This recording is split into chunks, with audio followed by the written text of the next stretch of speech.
செடியாய வல்வினைகள் தீர்க்கும் திருமாலே, நெடியானே வேங்கடவா நின் கோயிலின் வாசல், அடியாரும் வானவரும் அறம்பெயரும் கிடந்தியங்கும் படியாய் கிடந்து உன் போலவாய் காண்பேனே. உலகெங்கும் இருக்கின்ற சீனிவாசன் பஞ்சாங்கம் டிவி நேயர்களுக்கு என்னுடைய பணிவான வணக்கங்கள். இன்றைய பதிவில் இந்த வார்த்திய விரதாதி முக்கிய விசேஷங்களை பற்றி பார்ப்போம். இன்றைய தினம் குரோதி வருஷம் கார்த்திகை மாதம் 9ஆம் தேதி நவம்பர் 24/11/2024 ஞாயிற்றுக்கிழமை. இன்றைய தினம் இரவு 10:20 வரை நவமி திதி, அதன் பிறகு தசமி திதி.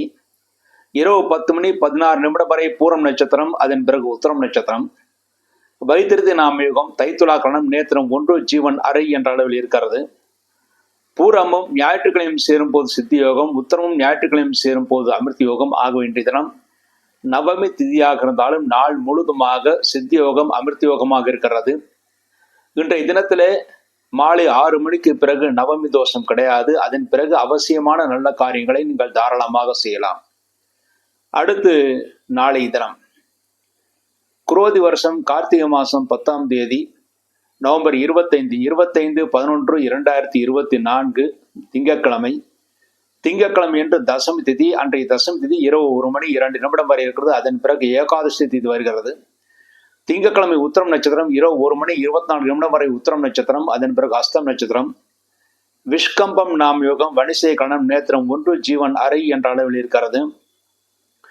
உத்திரமும் ஹஸ்தமும் திங்கட்கிழமை சேரும்போது சித்தியோகம். ஆகவே திங்கட்கிழமை நாள் முழுவதுமாக சித்தியோகமாக இருக்கிறது.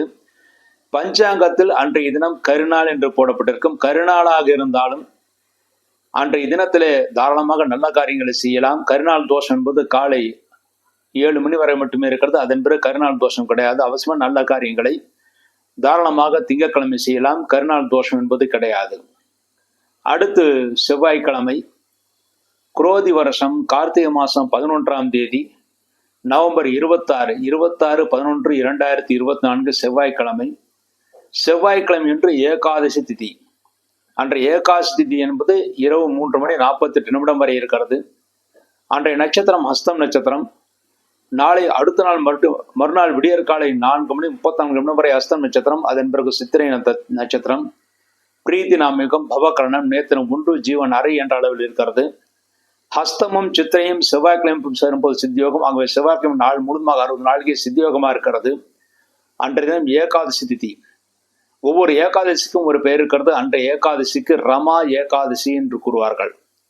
ரமை என்றால் நிலையான ஐஸ்வர்யம் என்று பொருள்.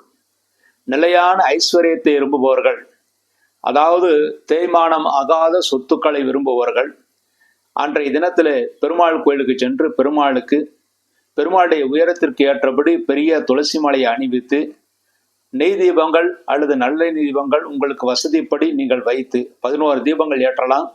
அல்லது உங்கள் வசதிப்படி தீபங்களை ஏற்றி 11 முறை வலம் வர வேண்டும். அதன் பிறகுதான் நீங்கள் வீட்டிற்கு வந்து பூஜையை செய்ய வேண்டும். பூஜை செய்து உணவு சாப்பிடலாம். அன்றைய தினம் நாள் முழுதுமாக விரதம் இருந்து, ஏகாதசி விரதம் இருந்து பெருமாளை வழிபாடுவது மிகவும் சிறப்பானது.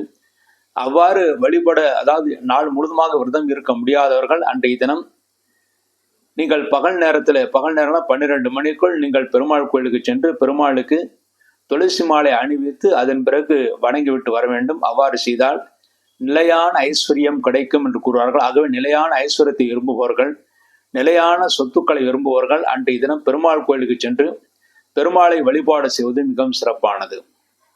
அடுத்து புதன்கிழமை குரோதி வருஷம் கார்த்திகை மாதம் 12ஆம் தேதி நவம்பர் 27/11/2024 புதன்கிழமை என்று நாள் முழுதுமாக ஒரே திதியாக துவாசி திதி இருக்கிறது.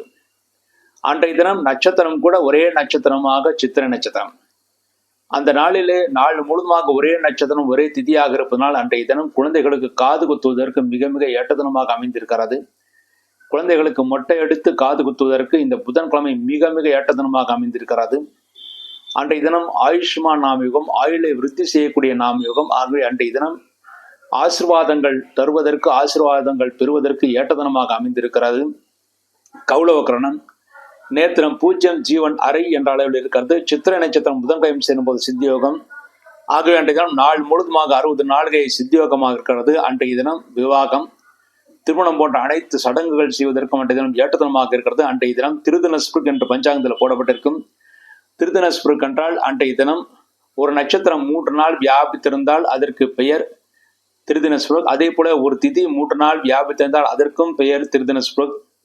அன்றைய தினத்தில் புதன்கிழமை என்று அந்த துவாதசி திதி சூரிய உதயத்துக்கு முன்பாக, அதாவது செவ்வாய்க்கிழமை இரவு 3:48 ஆரம்பித்து புதன்கிழமை முழுவதுமாக துவாதசி திதி இருந்து அதன் பிறகு வியாழக்கிழமை காலை 6:24 வரை துவாதசி இருக்கிறது. ஆகவே அந்த திதி 3 நாள் வியாபித்திருப்பதனால் அன்றைய தினம் திருதின ஸ்பிருக். அன்றைய தினத்தில் தான தர்மங்கள் செய்தால் நல்ல பலன்கள் கிடைக்கும் என்று இருக்கிறது. அன்றைய தினம் ஹரிவாசனம் காலை 9:27 ஹரிவாசனம் என்று போடப்பட்டிருக்கும். அன்றைய தினத்திலே துவாதசி விரதம் இருந்து பெருமாளை ஆராதனை செய்பவர்கள் அன்றைய தினம் காலை சரியாக 9:27 தீபாராதனை காண்பித்து விரதம் முடித்துக் கொள்வது நல்லது. அவ்வாறு விரதம் முடித்து பெருமாளை வணங்கினால் நிச்சயமாக நிலையான ஐஸ்வர்யம், முன்னேற்றம், வாழ்க்கையில் அனைத்து விதமான வசதிகள், வாய்ப்புகள் அனைத்தும் சேரும் என்று புராணங்கள் கூறுகிறது.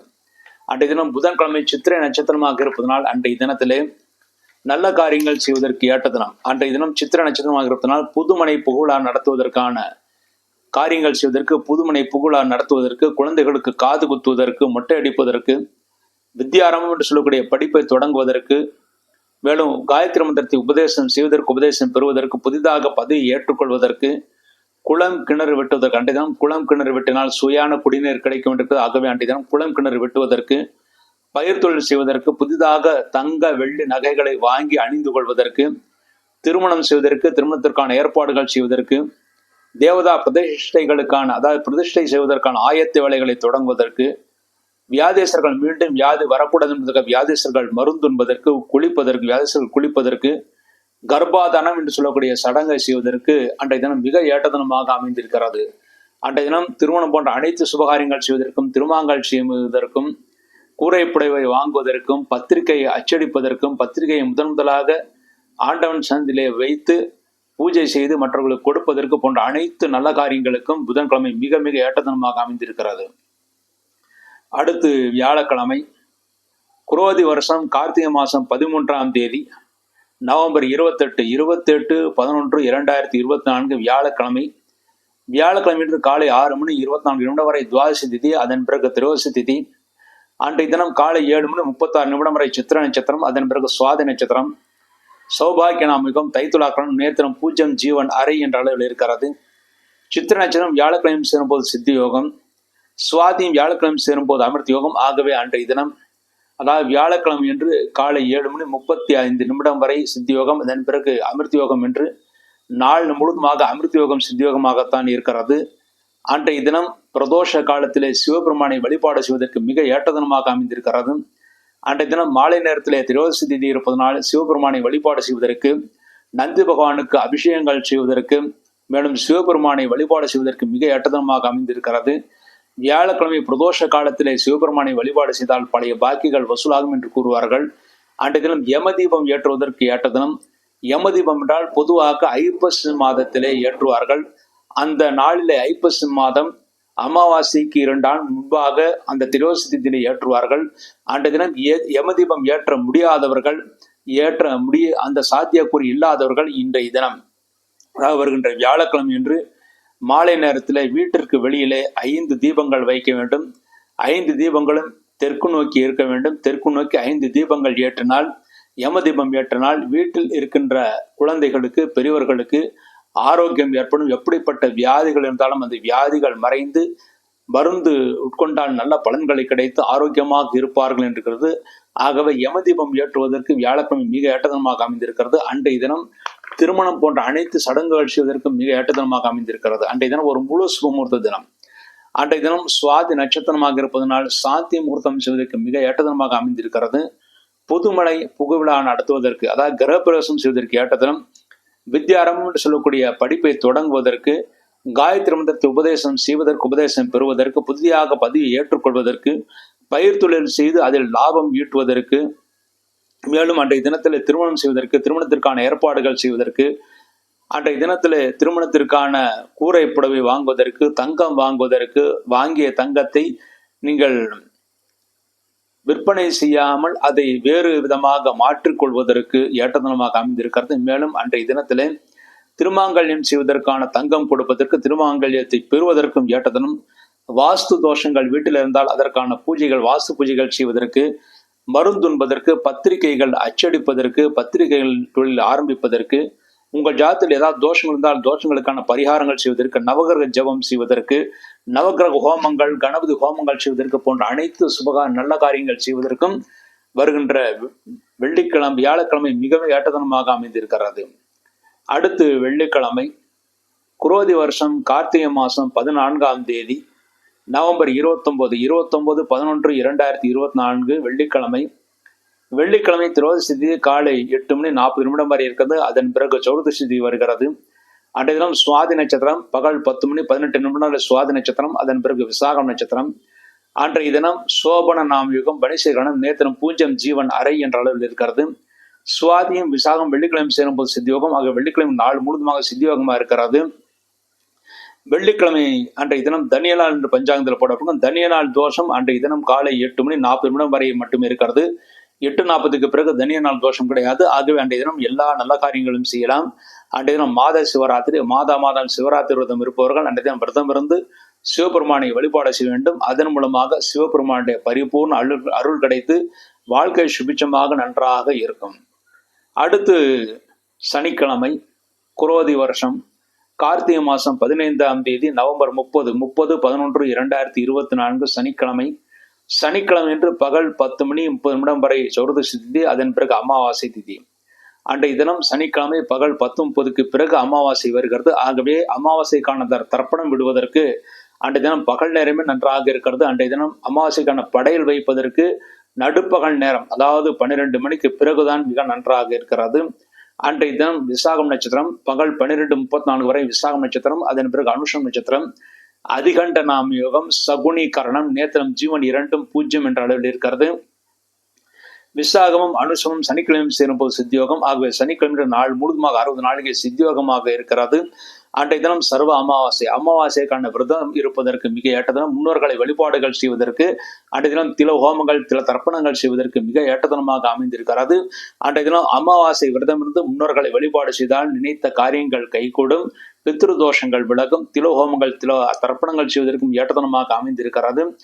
அன்றைய தினத்திலே அமாவாசைக்கான விரதம் இருந்து நீங்கள் வழிபாடுகள் செய்யும் போது 3 இலைகளிலே படையல் வைக்க வேண்டும். நடுவில் இருக்கின்ற இலை என்பது உங்களுக்கு முன்னோர்களுடைய இலை, அதாவது உங்களுடைய இறந்தவர்களுடைய இலைக்கு, இறந்தவர்களுக்காக ஒரு படையல் அது நடுவில் வைக்க வேண்டும். அதன் பிறகு அதற்கு வலது பக்கம், அதாவது அந்த இலைக்கு வடக்கு பக்கத்திலே பெருமாளுக்காக, அதாவது பெருமாள்னா கயாவில் இருக்கின்ற பெருமாளுக்காக, ஏதாவது நாம் முன்னோர்களை வழிபாடு செய்தால் கயாவிலே செய்வதுதான் மிகவும் சிரேஷ்டம் என்று கூறுவார்கள். ஆகவே கயாவிலே இருக்கின்ற பெருமாளுக்காக, அதாவது கயாவில் இருக்கிற விஷ்ணு பாதத்திற்காக ஒரு படையல், அது வடக்கு பக்கம் வைக்க வேண்டும். அதன் பிறகு தெற்கு பக்கம் என்பது விஸ்வ தேவதைகள், உங்களுடைய குலதெய்வத்திற்கோ அல்லது விநாயகருக்கோ அல்லது இஷ்ட தெய்வங்களுக்காகவோ 3 படையல்களை வைக்க வேண்டும். அவ்வாறு 3 படையல்களை வைத்து நடு இலையில இருக்கின்ற படையிலே அந்த உணவிலே சிறிது எல்லை சேர்த்து அதில் சிறிது காக்கைக்கு கொடுத்து விட்டு அதன் பிறகு நீங்கள் சாப்பிட வேண்டும். அவ்வாறு செய்தால் பித்ரு தோஷங்கள் விலகி நன்மைகளை ஏற்படுத்தி கொடுக்கும். அன்றைய தினம் சரியாக இரவு 7 மணிக்கு சேலம் பட்டை கோயில் ஆஞ்சநேயர் கோயிலுக்கு எதிரில் இருக்கின்ற ஸ்ரீ பிரசன்ன வரதாசம் தேவஸ்தானம் ஸ்ரீ லட்சுமி ஏகர் சன்னதிக்கு முன்பாக உட்கார்ந்து விஷ்ணு சஹஸ்ரநாம பாராயணம், துவாதசநாம பஞ்சரம், ஆபுத்தாரண சோத்திரம், லட்சுமி அஷ்டதசநாம சோத்திரம், பஞ்சாத சோத்திரம் ஆகிய சோத்திரங்கள் பாராயணம் செய்யப்பட்டு இந்த சோத்திர பாராயணத்தில் அனைவரும் இலவசமாக கலந்து கொள்ளலாம். சரியாக இரவு 7 மணிக்கு மகா சங்கல்பத்துடன் அந்த சோத்திரம் பாராயணம் செய்யப்பட இருக்கிறது. இந்த வாரம் சந்திராஷ்டகம் அடைகிற ராசிகள் மகர் ராசி. மகர் ராசியிலே பிறந்தவர்களுக்கு நவம்பர் 22 வெள்ளிக்கிழமை மாலை 5:10 முதல் நவம்பர் 25 திங்கட்கிழமை அதிகாலை 5:02 வரை சந்திராஷ்டகம். ஆக மகர் ராசியிலே பிறந்தவர்களுக்கு நவம்பர் 23 சனிக்கிழமையும் நவம்பர் 24 ஞாயிற்றுக்கிழமை முழு சந்திராஷ்டக தினங்கள். அடுத்து கும்பராசியிலே பிறந்தவர்களுக்கு நவம்பர் 25 திங்கட்கிழமை அதிகாலை 5:02 முதல் நவம்பர் 27 புதன்கிழமை மாலை 6:07 வரை சந்திராஷ்டம். ஆக கும்பராசியிலே பிறந்தவர்களுக்கு நவம்பர் 25 திங்கட்கிழமை, நவம்பர் 26 செவ்வாய்க்கிழமை, நவம்பர் 27 புதன்கிழமை இந்த 3 நாட்கள் முழு சந்திராஷ்டக தினங்கள். அடுத்து மீனராசியிலே பிறந்தவர்களுக்கு நவம்பர் 27 புதன்கிழமை மாலை 6:07 முதல் நவம்பர் 30 சனிக்கிழமை காலை 6:03 வரை சந்திராஷ்டகம். ஆக மீனராசியிலே பிறந்தவர்களுக்கு நவம்பர் 28 வியாழக்கிழமை, நவம்பர் 29 வெள்ளிக்கிழமை, இந்த 2 நாட்கள் முழு சந்திராஷ்டக தினங்கள். அடுத்து மேஷராசியிலே பிறந்தவர்களுக்கு நவம்பர் 30 சனிக்கிழமை காலை 6:03 முதல் டிசம்பர் 2 திங்கட்கிழமை பகல் 11:57 வரை சந்திராஷ்டகம். ஆக மேஷராசியிலே பிறந்த நவம்பர் 30 சனிக்கிழமை, டிசம்பர் 1 ஞாயிற்றுக்கிழமை முழு சந்திராஷ்டக தினங்கள். இந்த நாட்களில் நீங்கள் செய்யக்கூடிய அனைத்து காரியங்களும் சிறிது யோசித்து நிதானித்து செய்வதே மிகவும் சிறப்பானது. எம்முடைய வெளியீடுகள், அதாவது புது பஞ்சாங்க வெளியீடுகள் அனைத்தும் வந்துவிட்டன. தேவைப்பட்டவர்கள் எம்மை அணுக வேண்டாம், அல்லது உங்கள் ஊரில் இருக்கின்ற கடைகளில் கிடைத்தால் அங்கே வாங்கிக் கொள்ளலாம். இவ்வாறாக இந்த வாரத்தை வரதாத முக்கிய விசேஷங்களை பற்றி பார்த்தோம். மீண்டும் ஒரு நல்ல பதிவில் இணைவோம் என்று கூறி விடைபெறுகிறேன். நன்றி, வணக்கம்.